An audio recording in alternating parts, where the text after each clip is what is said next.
ஆனால் ஒரு பொறுப்பில் இருந்து முக்கிய தலைவராக இருந்து செயல்படுறதுக்கும் பொறுப்புகளில் இருந்து விடுவிக்கப்பட்டு செயல்படுறதுக்கும் வித்தியாசம் இருக்குது.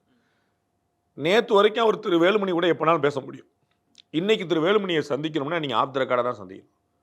திரு வேலுமணி சந்திச்சிட்டார் அப்படின்னா அவங்க எல்லாம் ஒன்றா இருக்காங்கன்னு நீங்கள் ஊடகங்களில் போடுங்க. நீங்கள் என்ன செஞ்சீங்க டபக்குன்னு வேலுமணியுடன் செங்கோட்டையன் சந்திப்புன்னு படக்குன்னு பிரேக்கிங் நியூஸ் போடுங்க. இன்றைக்கி அண்ணன் டிடிவி ரொம்ப அழகாக கேட்டார், என்னப்பா நாளைக்கு நான் ப்ரெஸ் மீட்டை பார்க்குறேன்னு சொல்கிறேன், நீங்கள் அதுக்கு பிரேக்கிங் நியூஸ் போட்டுருக்கீங்க. நான் தான் 15 வருஷமாக ப்ரெஸ் மீட் கொடுத்துட்ருக்கேனப்பா, இன்றைக்கி நாளைக்கு டிடிவி செய்தியாளர் சந்திப்பு பிரேக்கிங் நியூஸ் போடுறீங்க, எனக்கு புரியல. என்ன அவருக்கு தெரியும்ல ஊடகங்கள்லாம் என்ன ஆசைப்படுறீங்கன்னு. நல்ல வேலை அதுவாக பற்றிக்கு தெரியுது.